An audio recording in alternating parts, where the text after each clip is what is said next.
자, 그리스로 넘어가 보겠습니다. 자, 그리스 하면 신전이 생각이 나죠. 자, 신전. 여기 아르테미스 신전이 있습니다. 아르테미스 신전 형태의 이런 건축은 그리스에서 맨 먼저 시작을 했고, 그것이 로마로 건너갑니다. 로마에 가면 판테온이라는 아주 유명한 건축물 있죠. 그런 신전의 모습이 쭉 이어지다가 중세 시대는 이게 잊혀요. 잠시 그리스나 로마의 건축을 하지 않다가 나중에 르네상스 시대부터 다시 신전 건축이 등장을 하기 시작해서 18세기, 19세기에 가면 신고전주의까지 이어지게 됩니다. 여기 백악관의 모습을 보시면 신전의 모습을 정면에 하고 있잖아요. 그래서 그리스에서 시작한 신전 건축은 로마를 거쳐 서양 건축의 기본이 되었습니다. 그러니까 서양의 문화, 서양의 예술이라는 것은 그리스 로마에서 시작해서 중세, 르네상스를 거치면서 하나의 큰 흐름으로 이어지게 된다라고 하는 겁니다. 그래서 그리스 예술의 특징을 한번 다뤄보면 이렇습니다. 첫 번째는 신인 동형 문화입니다. 신과 인간이 같은 형태를 가지고 있다라는 거죠. 그래서 그리스 사람들의 생각에 의하면 신들이 자신들의 모습을 담게 인간들을 창조했다고 하죠. 그래서 신의 모습과 인간의 모습은 같은 겁니다. 물론 신은 훨씬 더 이상적인 몸을 하고 있죠. 인간은 이렇게 육체가 삐어난 사람이 아주 드물잖아요. 물론 있긴 있지만 그래도 신이니까, 신은 완벽한 존재니까 신을 인간의 모습을 표현하되 완벽한 육체를 가진 존재로 만들게 된 거죠. 그리스 예술의 특징 두 번째는 영웅 숭배 문화입니다. 자, 영웅이라는 것은 사실상 반신반인이거든요. 신의 아들, 뭐 신의 딸, 뭐 이런 경우가 있죠. 그리스 신화에 보면 그렇잖아요. 자, 그래서 영웅을 숭배하는 문화가 있었다. 그래서 영웅의 모습을 또 조각품으로 남기는 거죠. 그런데 영웅은 신과 비슷하게 반신반인이니까 완전한 존재란 말이죠. 그 완전한 존재는 옷을 입은 것보다는 누드가 훨씬 더 보기 좋았다는 거죠. 그래서 남성을 누드로 만들어요. 또 영웅은 기본적으로 전쟁을 잘하는 사람들이거든요. 그러니까 전쟁을 잘하는 운동으로 다져진 탄탄한 몸을 가진 뭐 이런 사람들의 육체를 또 숭배를 하게 되죠. 자, 그런데 여성은 신에게만 누드를 허용했습니다. 그러니까 신은 여성도 완전한 존재라잖아요. 그러니까 완전한 존재의 여성을 보여주는데 이렇게 모든 누드가 아니라 상반신 누드가 상당히 많게 되는 거죠. 여기 루브르 박물관에 있는 밀로섬의 비너스 모습이죠. 이것은 헬레니즘 시대에 만들어진 조각품인데요. 고대 그리스 시절에 원본 조각품은 많지가 않고 헬레니즘 시대나 아니면 로마 시대 복제품이 많이 있어서 우리한테 보여줄 수가 있는 거죠. 그리스 예술의 특징 세 번째는 이렇습니다. 고대 그리스나 고대 로마에서 만드는 회화는 전해지는 게 별로 없어요. 회화라는 것이 보통 벽화나 이런 데 많이 그리잖아요. 근데 그런 벽화들이 대부분 날아가고 사라지기 때문에 회화 그림이 별로 없는데, 근데 이 그림들이 신화를 그림으로 표현해서 상품 가치를 높이는 도기 그림으로 많이 남아 있어요. 자, 여기 보시면 엑세키아스라는 도기공이 만든 펜테실레아를 죽이는 아킬레스입니다. 이 장면은 일리아드에 나오는 장면인데 아마존족의 여왕이었던 펜테실레아가 아킬레스랑 싸우다가 이렇게 패하는 거죠. 그래서 아킬레스가 창으로 이 펜테실레아 죽이는 그 장면인데 이 장면을 아테네 사람들은 이 도기에다가 그림으로 새겨서 판매를 했던 거죠. 자, 이것이 나중에 항해를 하다가 바다에 가라앉혀서 뻘밭에 들어가서 남겨져 있던 그런 독이거나 아니면 이탈리아 북부의 에트루리아라는 곳에 무덤 속에서 발굴된 뭐 이런 그림들만 전해진다고 하는 거죠. 벽화가 있긴 한데 아주 일부 몇몇 점의 벽화들이 전해지고 있습니다. 그리스 예술의 특징 네 번째는 그리스에서 청동으로 만든 원작을 로마에서 대리석 모작이 많습니다. 자, 그리스에서 청동으로 인간의 몸을 이렇게 만든 게 굉장히 많거든요. 예를 들면 아폴론 조각품이나 원번 던지는 남자 이런 조각품들이 많이 있었을 거예요. 청동으로 만든 것도 있었을 텐데 나중에 뭐 전쟁이 많이 나고 그러면서 그 청동이 녹여져서 다른 데 쓰였거든요. 자, 그러다 보니까 이런 청동 조각품이 별로 많지 않습니다.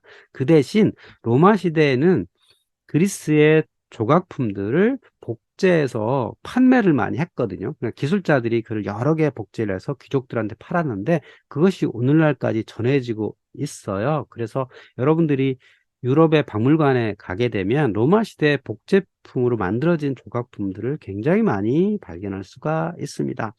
아주 드물게 그리스 예술의 원작품이 있긴 있죠. 앞에 이제 있었던 포세이돈 청동산 같은 경우 이런 것들은 바다에서 건졌기 때문에 원작품이 있는 거고, 아니면 그냥 발굴된 청동 제품들은 별로 남아있지 않은 특징이 있습니다.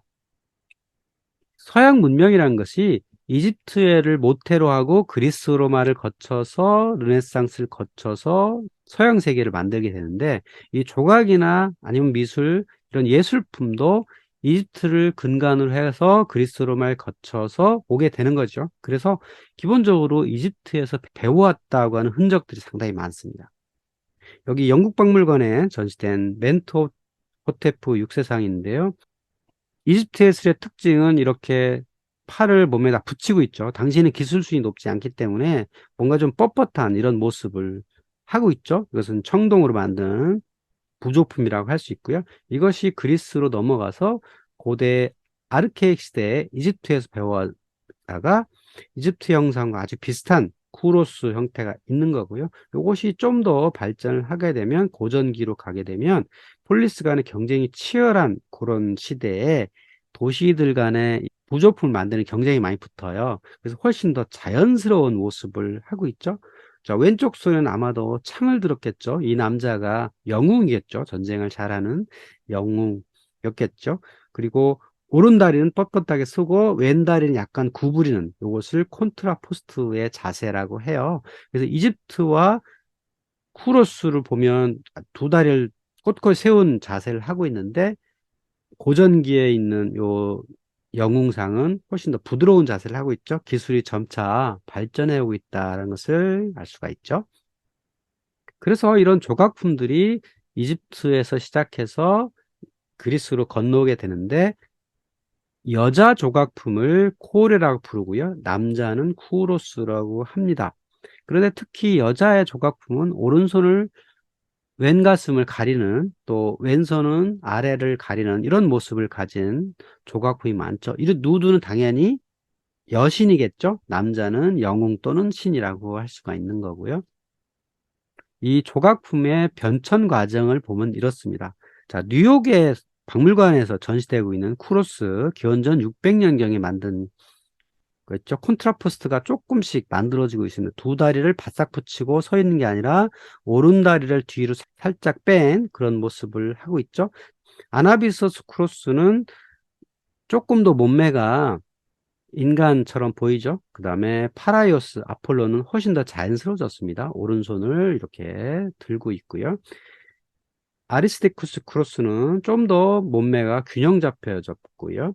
크리스티어스 소년도 훨씬 더 깔끔한 모습을 하고 있죠. 이렇게 시대가 변해가면서 점차 몸매가 훨씬 더 인간다워지고 자연스러워진 모습을 하고 있다는 것을 알 수가 있죠. 이렇게 인간 영웅을 표현하는 몸매를 보여주고 있습니다. 자, 왼쪽 작품은 벨베데레 아폴론인데요. 바티칸 박물관에 있죠. 훨씬 더 자연스러운 신 또는 영웅의 표현을 하고 있죠. 오른쪽에는 헤르메스와 어린 디오니소스인데 올림피아 박물관에 있죠. 자, 니체라는 철학자가 있죠. 그래서 니체는 이성적인 아폴론 보다 정열적인 디오니소스, 뭐 이렇게 표현하기도 하죠. 그래서 니체가 이런 말을 남겼습니다. 모든 철학자는 예술가여야 하고 모든 예술가는 철학자여야 한다. 자, 예술과 철학은 우리가 보면 전혀 별개의 학문 같아 보이지만 실제로는 하나의 관점으로 이해를 해야 됩니다.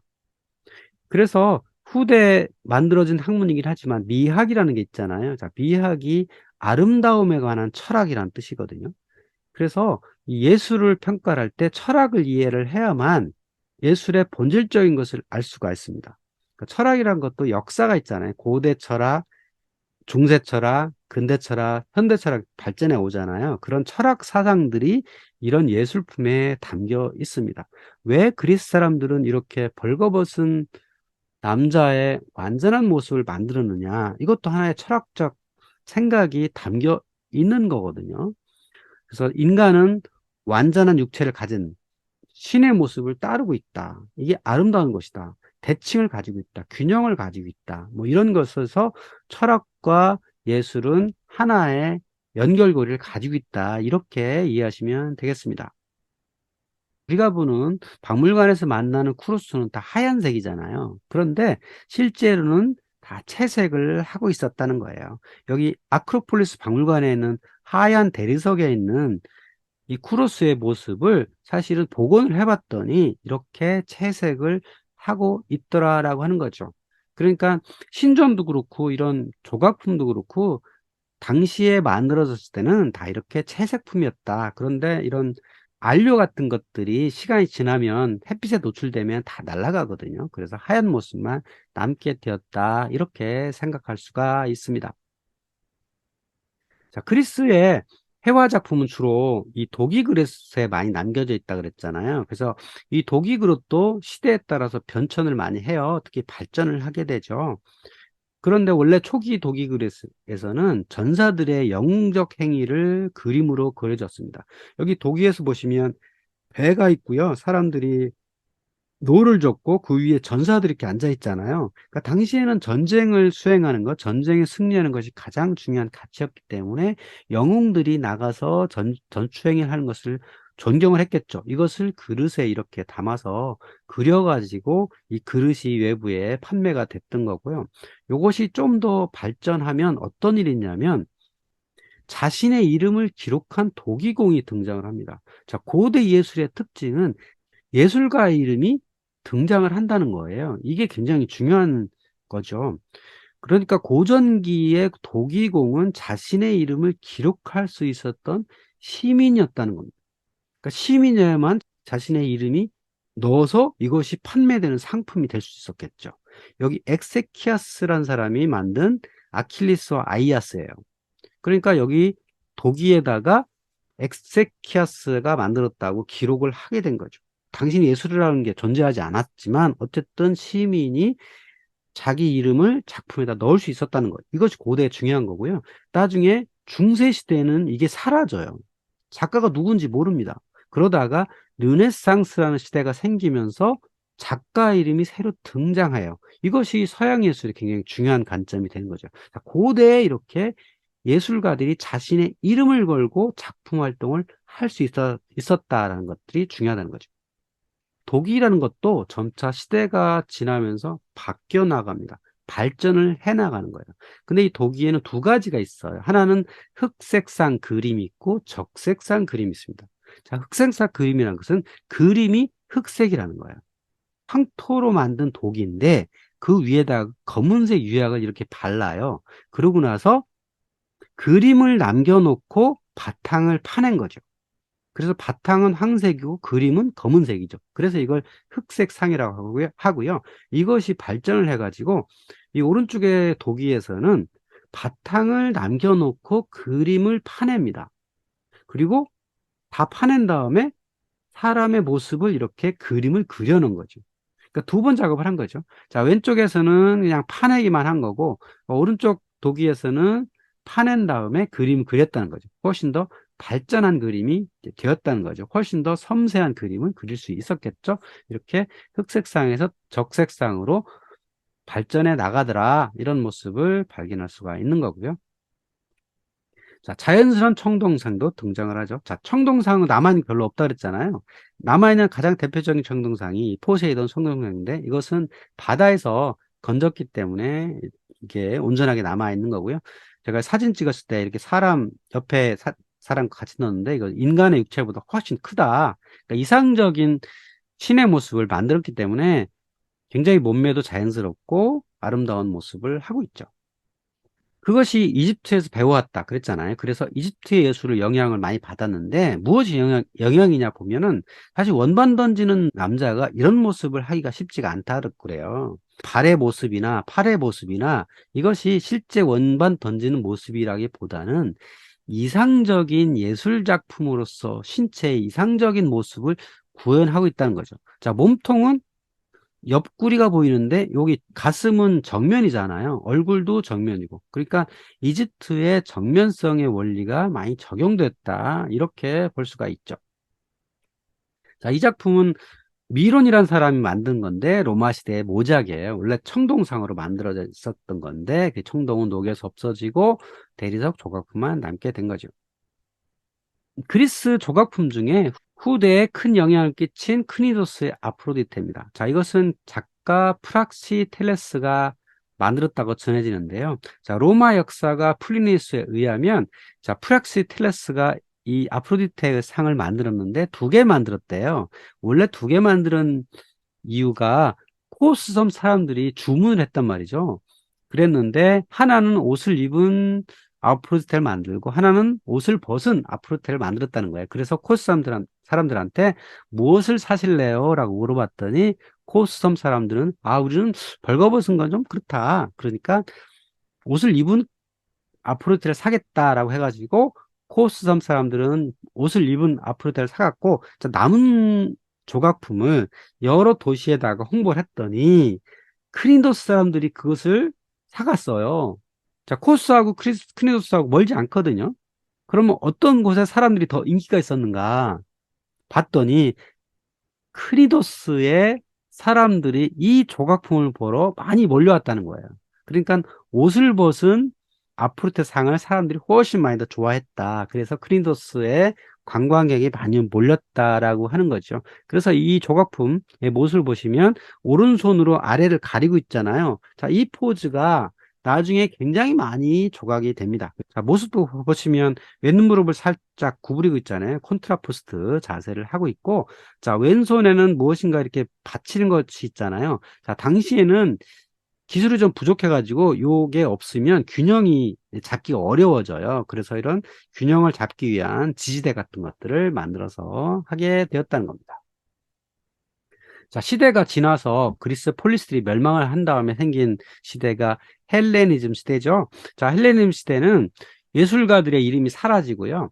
단위 기술자로 전락하는 뭐 그런 시대가 되죠. 자, 이때는 고대 그리스에 있었던 예술품들이 새롭게 만들어지고 이런 모자이크 같은 게 만들어지는데 알렉산드로스가 이시스 전투에서 다리우스 왕을 만났던 그 장면이 이렇게 모자이크로 만들어진 겁니다. 자, 이것은 폼페이라고 하는 고대 로마 도시의 어느 귀족의 마당에 이렇게 있었던 건데 그것이 이제 발굴이 돼가지고 오늘날에는 나폴리 국립박물관에 이렇게 전해지게 되죠. 자, 교과서에 실렸던 그런 장면이기도 하죠.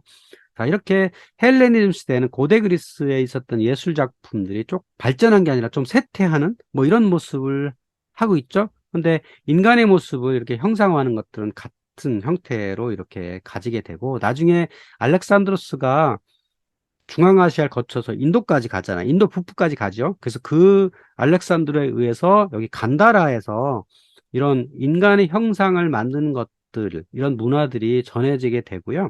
자, 간다라에서 만들어진 문화가 간다라 미술품인데 이 간다라 미술을 보시면 그리스 시대에 인간의 모습을 이상화해서 조각했던 이런 문화가 간다라에도 남아있게 된 겁니다. 그래서 원래 불교에서는 이런 조각품을 만드는 문화가 없거든요. 근데 그것이 간다라에서 그리스 문화와 만나가지고 이런 앉아있는 부처 같은 것들을 조각하게 되고 이 부처 뒤에 보면 후광이라고 하죠. 광배라고 하는 것들이 둥근 형태로 이렇게 있잖아요. 이런 문화도 보면 그리스 문화가 같다라고 이해할 수가 있는 거고요. 자, 간다라 무술이 적용되는 것 중에 하나가 석굴암이죠. 석굴암도 보면 불교에서 신을 인간의 모습으로 형성하는 것이 남아있는 거죠. 여기도 보면 뒤에 광배가 이렇게 있죠. 오른손, 왼손의 모습도 보면 그리스의 문화를 가져왔다. 어느 정도 영향이 있다라는 것들을 우리가 만날 수가 있습니다. 헬레니즘 문화에 의해서 탄생한 조각품이 사모트라케 니케고요. 멜루섬의 피노스죠. 두 개 다 루브르 박물관에 전시된 헬레니즘 시대의 예술 작품이라고 할 수가 있죠. 자, 로마로 한번 가봅니다. 로마로 가보면, 자, 로마 예술의 특징을 보면 이렇습니다. 로마가 생기기 전에 에트루리아라는 나라가 있었죠. 그래서 에트루리아의 정신을 계승하고 그리스 형식을 가져와서 모방 및 발전했습니다. 로마 사람들 기본적으로 전사로 구성된 남성 전투 집단이 있거든요. 그래서 예술의 수준은 높지가 않았어요. 그래서 그리스의 문화를 많이 들여와서 거기서 모방해냈던 문화가 많았거든요. 그래서 그리스의 형식을 가져와서 모방하고 발전한 경향이 상당히 있었다라고 하는 거고, 아치 같은 경우에도 에투리아 사람들이 만들었던 아치를 가져다가 로마 사람들이 발전을 시켰고요. 자, 신전 같은 경우에도 그리스 신전을 가져다가 에투리아와 결합해서 로마만의 신전 형식을 만들어내게 되었던 거고, 자, 로마 예술 특징 두 번째는 이렇습니다. 그리스의 진품을 복사해서 상품으로 제작해서 판매를 했다는 거죠. 자, 여기 보시면 아폴론, 원반 던지는 남자, 아프로디테 형상도 보면 원래 그리스에서 청동으로 만들었던 작품들이 많이 있었을 것으로 추정이 돼요. 자, 그런데 그 청동 작품은 원본이 하나잖아요. 그 하나인 것을 로마에서는 기술자들이 이렇게 대리석으로 복제를 해가지고 귀족들한테 팔게 되었던 거죠. 그래서 여러 개가 제작되는데 그런 것들이 이제 남아서 오늘날까지 전해지게 되는 거죠. 여기도 보면 옷을 입은 비너스가 있고 크니도스의 비너스가 있죠. 코스섬 사람들이 사갔다고 하는 그 옷을 입은 비너스의 모습이고요. 자, 크니도스의 비너스는 이렇게 옷을 벗은 비너스의 모습이죠. 자, 이것도 그리스에 만들었던 것을 로마 시대 복제품이라고 할 수가 있죠. 헬레니즘 시대에 만들었던 조각품입니다. 이것은 라오콘 군상이라고 그래서요. 바티칸 박물관에 있는 거고요. 휴식 중인 헤라클레스의 모습입니다. 이것은 나폴리 국립박물관에 있는데 다 로마 시대에 만들었던 또는 헬레니즘 시대에 만들었던 것들을 로마 시대에 복제했던 뭐 그런 작품이라고 할 수 있습니다. 로마 예술 특징 세 번째는 거주 공간을 꾸민 수수하고 실용적인 회화 작품을 그렸습니다. 그러니까 회화는 보통 전해지기가 쉽지가 않잖아요. 그런데 폼페이라고 하는 아주 특수한 도시가 있죠. 화산재에 덮이는 바람에 이 회화도 보존이 됐어요. 특히 벽화 같은 것들이 많이 남아 있거든요. 그래서 보시면 그 폼페이에서 발굴된 것들이 오늘날 나폴리 국립박물관에 전시되고 있는데요. 수탉과 암탉, 이런 수수한 집안을 장식할 수 있는 뭐 그런 것들이 남게 되었는 거고, 남녀의 모습도 있고요. 자, 이 그림은 시칠리아 한가운데 있는 어느 로마 귀족의 빌라입니다. 자, 빌라 보면 바닥에 이렇게 모자이크로 남아 있었습니다. 이 빌라에 보면 여러 건물의 공간 안에 이렇게 바닥에 모자이크로 장식하는 그런 그림들이 굉장히 많이 남아 있었습니다.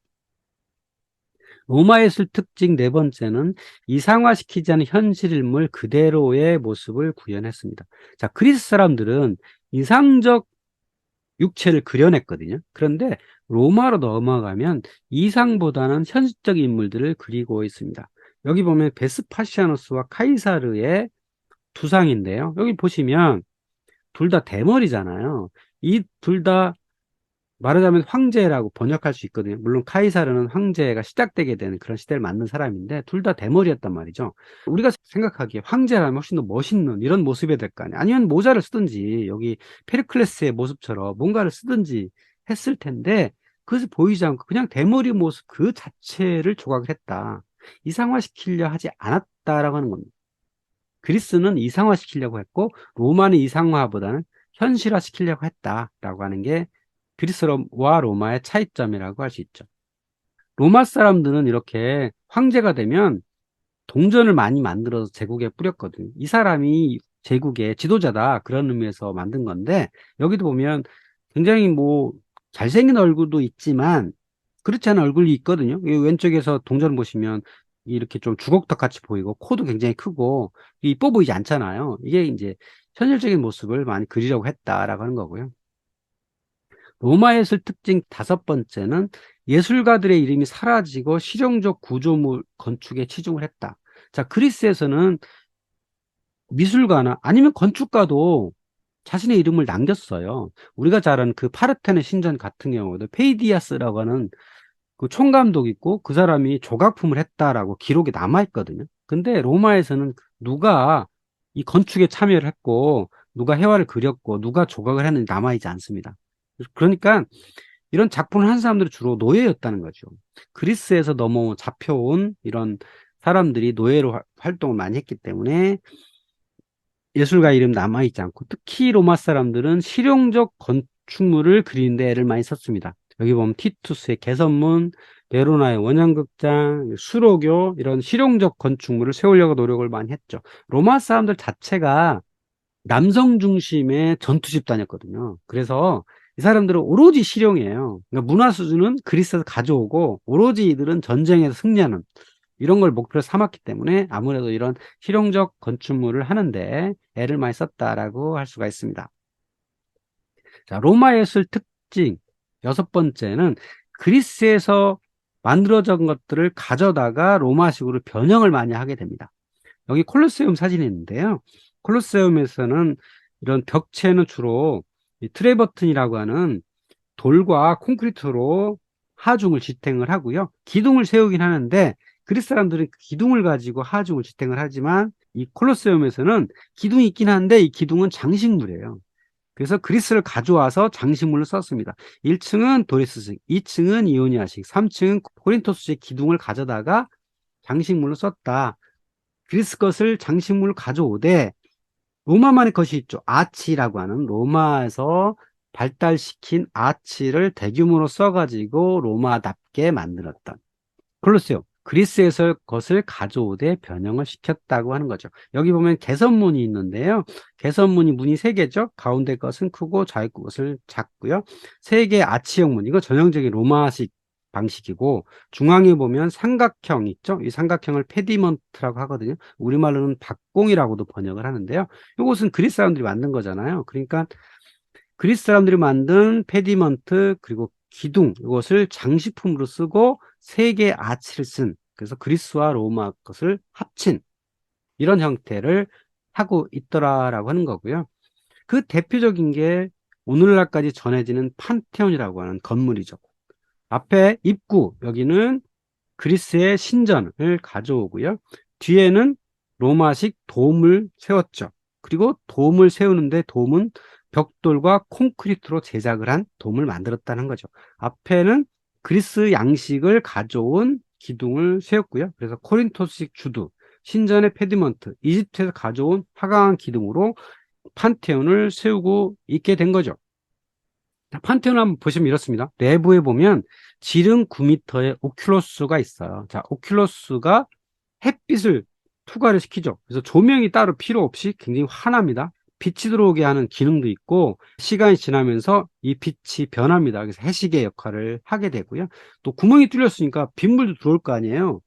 이 9m니까 꽤 커요. 그래서 빗물이 비가 많이 오게 되면 좀 들어옵니다. 그래서 빗물이 나간 구멍도 이렇게 있더라. 그래서 이 판테온의 구조를 보시면 43.3m의 완전한 구체가 들어있습니다. 자, 예술과 철학은 한 몸이라고 말씀드렸잖아요. 고대의 철학은 기하학이 바로 세상의 원리라고 생각했어요. 삼각형, 사각형, 원이 세상의 기초다. 이게 플라톤의 말하는 이데아라고 하는 거예요. 그래서 판테온을 만들 때에도 완전한 구체를 이 안에 집어넣게 된 거죠. 이게 바로 예술과 철학이 일차화된 대표적인 건축물이라고 할 수가 있습니다.